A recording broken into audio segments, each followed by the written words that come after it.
The Kraken Royale is a unique and new special to the SalmonRun mode. Though it isn't an explicitly new special, the Kraken originally was first introduced to the series in Splatoon 1, its use in SalmonRun is new and varies wildly compared to its use in PvP. So let's discuss how to get the most out of this game-breaking special in SalmonRun.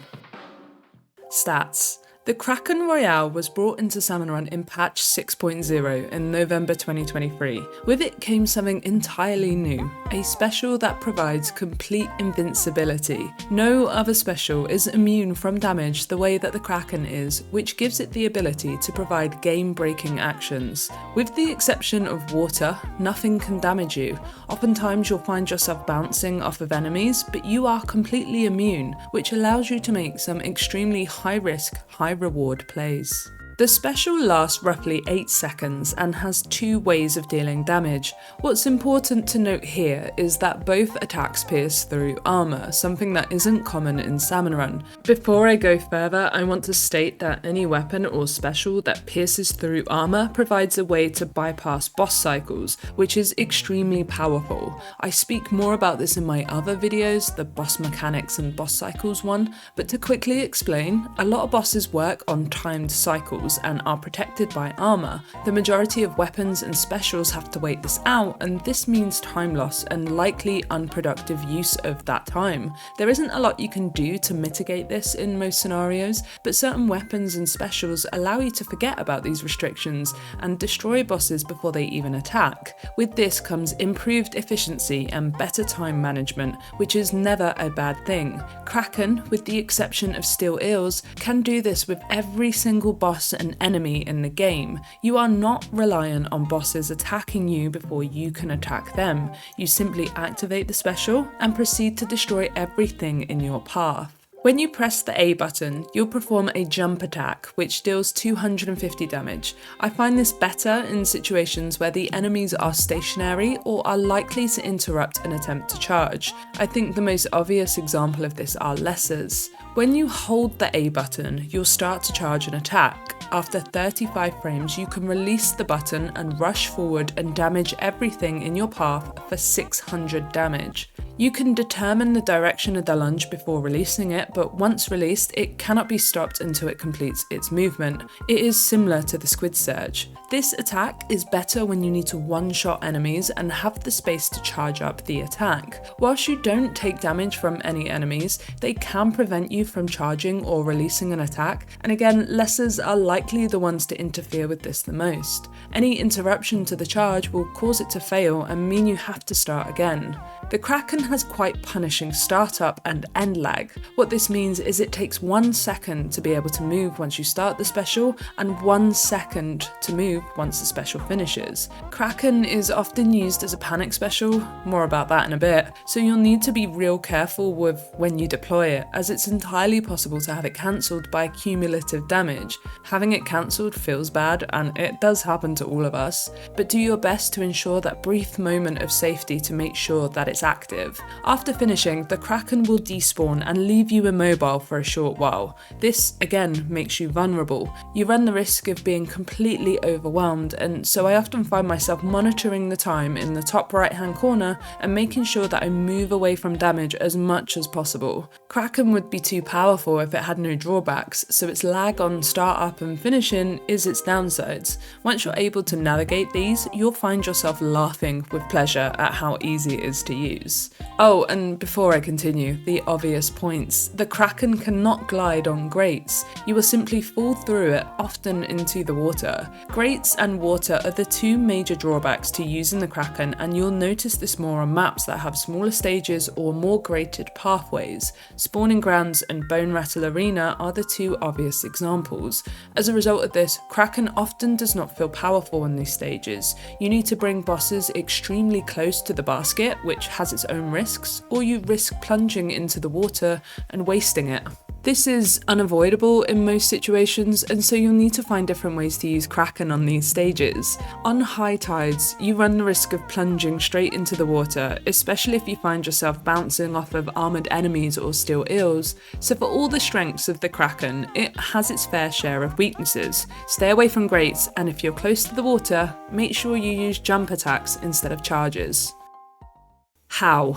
Steelheads, flyfish, scrappers, drizzlers and moors can all have their cycles bypassed by the Kraken, as it can pierce armour and deal damage to their weak spots. This means that you don't need to wait for them to attack. You should activate the Kraken and immediately take them down. The Steelhead's outer armour has 500 HP, so it will go down with 1 charged attack or 2 jump attacks. This is the same for Scrappers, with their shield having 600 HP but the driver only having 500 HP, meaning you can bypass the armour threshold and go straight through to the exposed driver with a charged attack or 2 jump attacks. Drizzlers will need 2 charge attacks, but you can do this at any point in their cycle, negating the need to wait for them to be exposed. You'll need 4 jump attacks for them, which is actually fine given the large hitbox of the Kraken, as that means you can combine multiple enemies. I usually find jump attacks the best way to inflict damage on moors, as they won't be your main target, but more of something that gets damaged by the large hitbox. Enemies like stingers, flyfish, fish sticks, slamming lids and big shots all benefit from jump attacks in my opinion. This is because they're mostly stationary bosses, and so charged attacks will see you go through them or unable to aim at them properly. You can argue semantics here. 600 damage for a charge is obviously quicker than 3 jump attacks, but if you spend most of the special trying to track down your enemies, does it really benefit you to charge instead of jump? The cannon at which the big shot spawns often come with other enemies, so the charged attack may actually benefit you here. With the exception of steel eels, you can pierce through all enemies, so charged or jump attacks really don't matter in the grand scheme of things. Whatever gets you to damage the enemies quickly is the way to go. As mentioned, steel eels are practically the only enemy the Kraken cannot bypass. You'll risk bouncing off of their bodies and find yourself wasting a special without damaging most enemies around you. Here I find the Kraken is not recommended. Other specials like Booyah, Ink Strike, Whale and Wavebreaker are better suited. Sure, if you're the last player alive, then it may get you to safety, but it's often better to use your main weapon for the eels. If you have clear aim on the exposed driver, then it is a one shot with a charged attack. However, if it's aggroed to you, then this won't be that easy. The same can be said for flipper floppers as well, as the Kraken does not paint well at all. If you're looking for paint, the Kraken isn't what you need. If the flopper is damaged and in the vicinity of your Kraken, then it will go down, but I would caution using the Kraken solely for these. You'll find the special is best used elsewhere. I'll speak about night waves in a moment, but for king waves I often find the Kraken to be more beneficial for managing the bosses rather than the kings. The kings can prevent charged attack, and the total DPS of the Kraken isn't comparable to something like the crab tank. In addition, the speed at which Kraken can produce golden eggs from bosses makes it much more efficient for this task, especially against multiple armoured enemies. Piercing feels almost niche against the kings, and if you're against Horrorboros, then you're practically rendered useless. A good thing to note is that the Kraken's invincibility is quite useful against the kings, especially the Megalodontia. You can survive its bite and damage it as you're falling down. You can survive Boris's bomb and live through the co-host jump. All in all, you'll never do anything wrong if you choose to use the specials against the kings directly, especially as its hitbox is big enough to hit multiple hitboxes on them, but you may find it overall more beneficial to you and your team if you use it to manage bosses and lessers, which can provide safety for your teammates who may want to attack the kings directly. For some night waves, the Kraken is incredibly powerful, but for others, yeah, it's almost useless. During Mothership, it's often better to just not use it. Your main weapon is arguably better in most situations. The same goes for cannons. For Tornado and Fog, you'll likely use the Kraken as you would in regular waves, with a focus on lessers and piercing. During Goldie Seek, you can use the Kraken to inflict a ton of damage on the escaping Goldie. Charged attacks are great when you know the direction that it's going. For Mudmouse, the Kraken is excellent. You can damage the Mudmouth instead of having to use bombs. Much like other instances, you can bypass restrictions that usually force you to play a certain way. The jump attack is equal to 1 splat bomb, and the charged attack is equal to 3 splat bombs. Personally, I often use jump attacks as I find it more consistent for certain maps and runs less risk of diving straight into the water, but that's a skill issue on my part, and charged attacks are quicker and will help you take down any pesky cohocks too, all in one shot. The speed at which you can defeat Mudmouse with a Kraken is truly insane. I haven't spoken about the hitbox yet, but the Kraken has a large hitbox. You can see this when you're trying to attack enemies like steel eels, or if you're trying to control lessers. You can damage many enemies at once with a jump attack, making it really efficient to attack multiple enemies at once. I find this technique much more efficient in waves like rush and gorillas, as charged attacks may leave you out of position or run the risk of interference. With jump attacks, they're quicker, and ultimately this makes them better suited for certain clusters of enemies.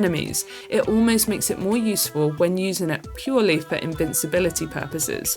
For freelance, I use Kraken to maintain safety, but in squads, Kraken can be a way to really push higher X scores in both rush and gorillas. The charged attack will defeat the goldies in rush and also immediately stun the gorilla. Again, the Kraken can pierce through the gorillas, making it one of a handful of weapons or specials that are able to completely ignore their attack cycles. As much as I like to say that you shouldn't use your specials in a panic, I appreciate that sometimes you will have no choice but to do so, and in this area, Kraken is actually probably one of the best specials you could have. Except for grated platforms and the water, you will not take damage from any enemy for the duration of the special, which can prove life-saving in certain situations. I don't think personally specials used in a panic achieve much, but I will say that if you are the last person alive and it's messy, then sometimes the Kraken can come in really clutch.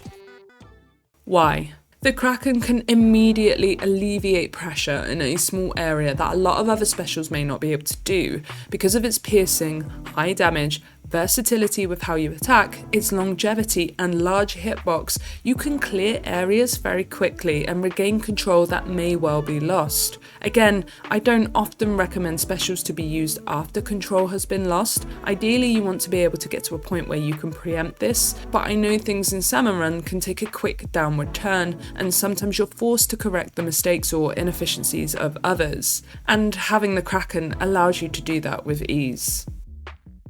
When? Kraken is my favourite special currently in the game. The more I've gotten to use it, the more I've started to really value its multifactorial uses, and truthfully, it's just really fun to use. The fact that we have a special that grants you invincibility in a mode as chaotic as SalmonRun feels like we're cheating in some way. And not only does it make you survive the unsurvivable, you can also pierce through armour. With very few drawbacks, the Kraken can be used with a lot more freedom than all of the other specials. In freelance, I often use Kraken for protective purposes. If there is a risk in my mind that I may go down, then I strongly consider using it. I wouldn't recommend using it as a panic button, because remember, there is startup lag, but you won't be punished as harshly for doing this if you do. Staying active is always better than being taken out, so if you do have to use the Kraken to ensure this, then it's worth it in my opinion. It's ideal to have a few targets in mind when doing this and not to just slam on the special as a panic response, but even taking down 1 or 2 bosses is better than being splattered.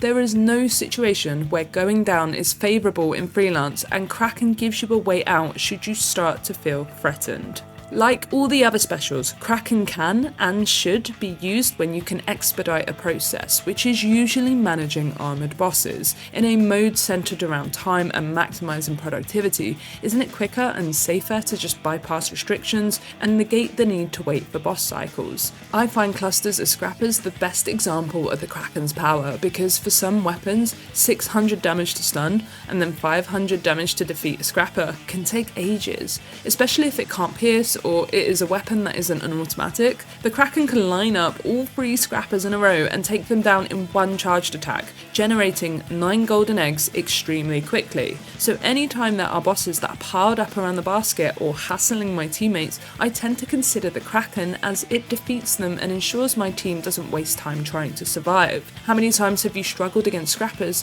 when you're a weapon that is slow or just bounces off at them? It's slow, annoying, and you're like, hey, can I get some help here, please? Don't fall victim to the mindset that you should preserve specials and use them in the last 10 seconds of wave 3. Specials are there to make your game easier. If not against free scrappers, then when? Kraken has the game-breaking ability to work outside of limitations that the game forces you to work within. If you choose to ignore this, then you're ignoring the potential to make your shifts so much easier. I hope this video helps you appreciate the Kraken Royale a little bit more. I'll see you guys soon.